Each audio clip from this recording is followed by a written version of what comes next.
A racist man thought he could intimidate a black woman at a luxury pool, telling her she didn't belong. But what he didn't know, she wasn't just a guest. She was the police chief. And what happened next turned the whole situation on its head. Watch this jaw-dropping story of ignorance, justice, and poetic karma unfold. If you enjoy story-driven content with powerful lessons, make sure to like, comment, and subscribe for more real-life tales that will leave you speechless. Melina Graves was more than just the chief of police for Oak Ridge Glen. To many, she was the living embodiment of resilience and leadership. She carried herself with a quiet strength, earned not by title alone, but by years of hard work, justice served, and hearts won over in her close-knit suburban town. People trusted her, respected her, not because she demanded it, but because she led with integrity. But even the strongest pillars need time to rest.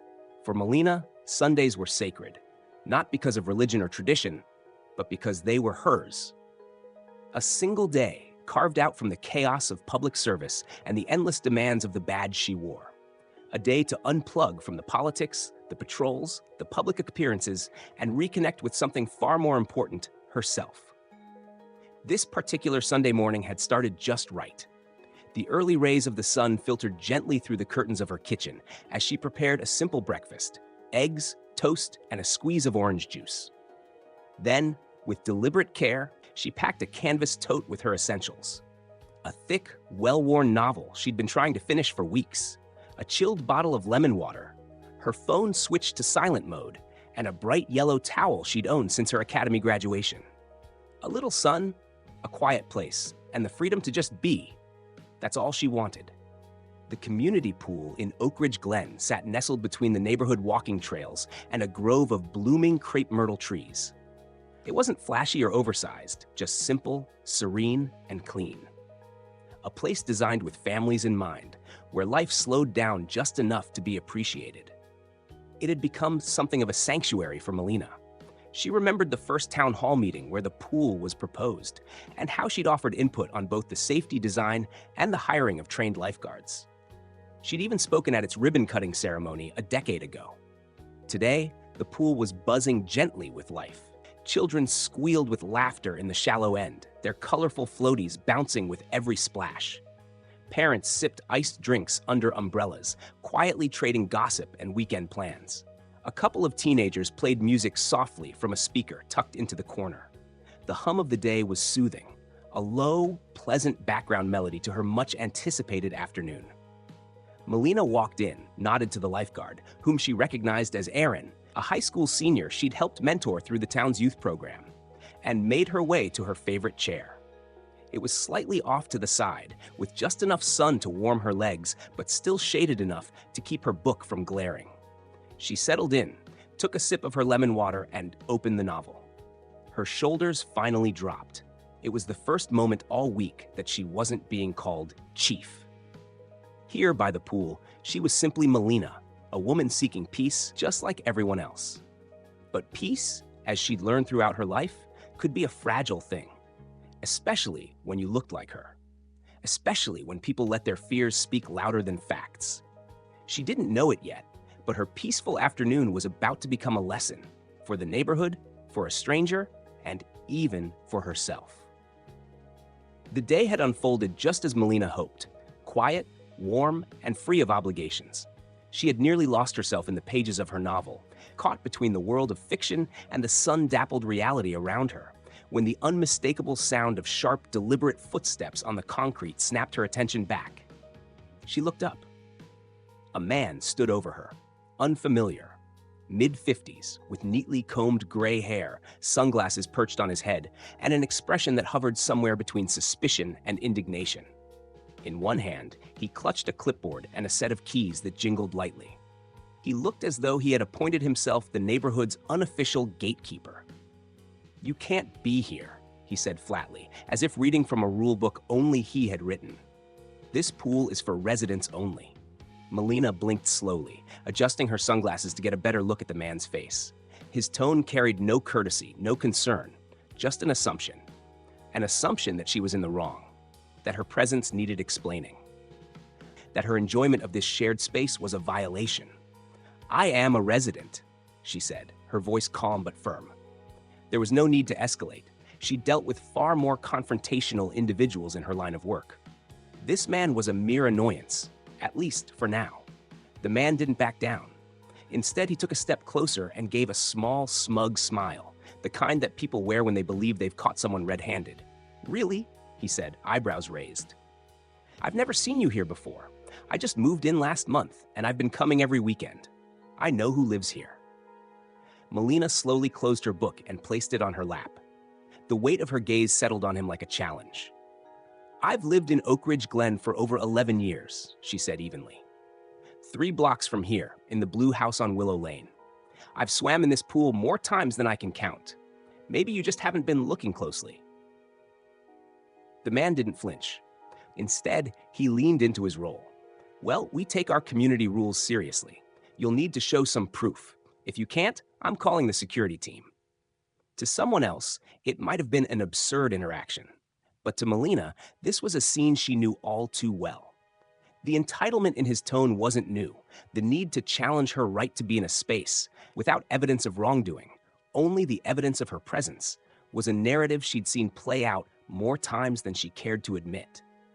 A few other pool-goers had started to notice the exchange. A woman under a striped umbrella stopped mid-conversation. 2 children nearby slowed their splashing to observe. The lifeguard, a lanky teenager named Aaron, straightened up in his seat, eyes narrowed in concern. What Glenn, he would later mumble his name, Glenn Murtaugh, didn't realize was that every word he spoke told a story louder than the one he intended. He thought he was protecting community rules. What he was really doing was laying bare a bias that ran deeper than any homeowner's handbook. Glenn's confidence didn't come from anything factual. He hadn't seen Melina violate a rule. He hadn't even asked her name. His assurance came solely from the belief that she didn't look like someone who belonged. And that's what made this moment so much more dangerous than it appeared on the surface. Melina didn't rise to meet his aggression. Not yet. She had spent a lifetime learning how to wield calm like a weapon. But inside, a storm brewed. Not of rage, but of disappointment. Not just in him, but in how predictable this kind of interaction still was in a world that claimed to be better than before. She glanced at the pool gate, then back at Glenn. It wasn't about residency anymore. It was about perception, and the blind confidence of a man who didn't realize he was about to receive a lesson he'd never forget. Melina sat perfectly still in her poolside chair, her book resting in her lap, her sunglasses now perched on top of her head. The sunlight danced across the pool's surface, but the temperature around her felt like it had dropped by several degrees. Not because of fear, but because of focus. She was assessing the situation the way she had done 1,000 times before. Quickly, quietly, with precision. In that moment, she could have reached into her bag and revealed her badge. She could have shut down Glenn's assumptions in one swift gesture, silencing him with the flash of gold and the weight of the law. But she didn't. Not yet. Melina understood something Glenn didn't. This wasn't just about him. This wasn't just about her. This was about everybody who was watching. So she let him speak. She let him pile on his assumptions, one sentence at a time. She gave him enough rope to build the noose his prejudice would eventually hang from. Not out of cruelty, but out of purpose. Because sometimes the most powerful lessons come from letting ignorance speak uninterrupted. And that's exactly what Glenn was doing. Speaking with a confidence that wasn't earned, emboldened by the belief that he was doing the right thing, when in truth, he was revealing how far removed he was from it. Melina didn't match his energy. She didn't raise her voice or defend herself with indignation. Instead, she remained grounded in a kind of strength that doesn't come from force. It comes from clarity. This wasn't the first time someone had questioned her legitimacy. In uniform, she was respected, even feared. But out of uniform, as a black woman in America, she had felt the sting of doubt, of dismissal, of being silently or openly challenged. This wasn't new, but it still hurt. Not because she needed Glenn's validation, but because after years of service, after saving lives, mentoring youth, protecting streets and families, one look was all it took for a stranger to decide she didn't belong. Her house, her history, her badge. None of it mattered to him. "I don't need to prove anything to you," she said, her voice steady, cool, not icy, not sharp, just certain. But you might want to ask yourself why you're so sure I don't belong. It was a simple sentence, but it landed like a thunderclap. Glenn froze, just for a moment. His grip on his clipboard tightened. He looked around, suddenly aware that they were no longer alone in the conversation. Across the pool deck, people had started to pay attention. A couple seated under a large umbrella had stopped their conversation and were watching. Two teenage girls in the water paused mid-game, eyes focused on the unfolding scene. An elderly man, Professor Hanley, whom Melina often passed on her morning walks, had slowly walked closer, leaning on his cane, face furrowed with concern. And then there was Aaron, the young lifeguard, standing now, his whistle in hand but unused. His eyes darted between Melina and Glenn, unsure whether to speak up or stay out of it. The confrontation had grown larger than its two participants. It had become a public moment, a moment of reckoning. Melina could feel the shift in the atmosphere. No longer was she being questioned behind closed doors or in the silence of doubt. This was happening in full view, and that made it all the more powerful. Glenn wasn't just accusing a woman anymore. He was placing his own character under the microscope. She knew the weight of a public moment like this. It had the potential to awaken people, to change minds, or at the very least to make them uncomfortable enough to think. And discomfort, she knew, was often the first step toward change. The weight of silence grew heavier with every second. Glenn stood stiffly now, the earlier self-assurance draining from his face. His smug posture wilted into something far more human, awkward, uncertain, exposed. The shift wasn't dramatic or theatrical, but it was clear to anyone watching. This man had suddenly realized that he might be very, very wrong. He took a step back, not out of politeness, but instinctively, as if recoiling from the spotlight he had so confidently stepped into. He could feel the judgment now. Not from Melina, who sat quietly and confidently before him, but from the community around him.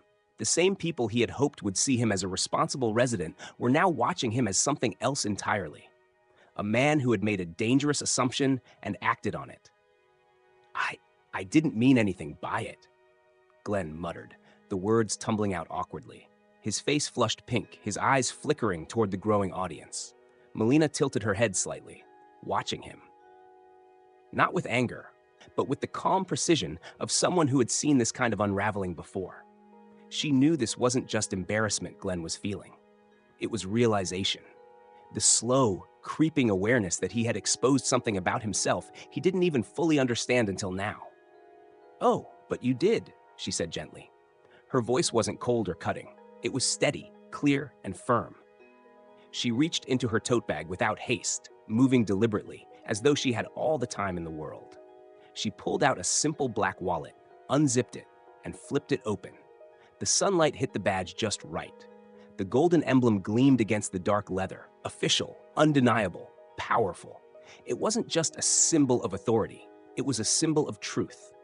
"Chief Melina Graves," she said, holding it up just high enough for everyone to see. "Oak Ridge Glen Police Department. That's me." The air around the pool seemed to pause. Glenn's mouth opened slightly, but no words came out. His body tensed like he was preparing for a blow, but none came. Just silence. Just consequence. The retired professor standing nearby gave a slow nod, his expression unreadable, but his approval unmistakable. A mother sitting 2 chairs away leaned over and whispered something to her teenage daughter, who nodded solemnly. Aaron, the young lifeguard, finally exhaled and sat back down in his tall chair, shaking his head slowly, as if to say, "Wow, she handled that better than I ever could have." Glenn stood there, fidgeting with the clipboard he still held as if it might shield him from the moment. I didn't know," he stammered, eyes darting to the ground. "I'm sorry." Melina didn't gloat. She didn't offer a smug smile or a dramatic line for effect. She had nothing to prove and no desire to embarrass. That wasn't her goal. That never had been. She simply nodded once, her eyes never leaving his. "Next time," she said quietly, "try leading with respect." Then, with the same composure she had carried from the start, she placed the badge back into her wallet, zipped her bag, and picked up her book once more. She adjusted her sunglasses, leaned back in her chair, and turned the page, like the entire confrontation had been no more disruptive than a passing breeze. But Glenn didn't move. Not yet. He lingered there, suspended in his own discomfort, while the community absorbed the lesson. Melina, meanwhile, didn't need to linger on the moment. The truth had spoken for itself, and she had said everything that needed to be said. By the time the sun dipped below the treetops and painted the Oak Ridge Glen sky in hues of orange and gold, the ripples from that single moment at the pool had already spread far and wide. Word traveled quickly in neighborhoods like this, the kind of place where everyone said good morning with a wave, and news moved faster than any official report. By nightfall, the story was being told over barbecue grills, during dog walks, and across hedges between neatly trimmed lawns. No one needed a headline. Everyone had seen enough, or heard enough, to understand the weight of what had happened. Some neighbors texted Melina directly. A few messages came with apologies for not speaking up sooner. Others offered quiet thanks for her patience, for her strength, for standing her ground without making a scene. One neighbor, a young mother who had been watching from the far end of the pool, wrote, "My daughter asked why that man was so rude to you. I told her the truth. And then I told her how proud I was to live in a place with a woman like you." Others talked about it amongst themselves. Not everyone agreed, of course. These things rarely inspire perfect consensus.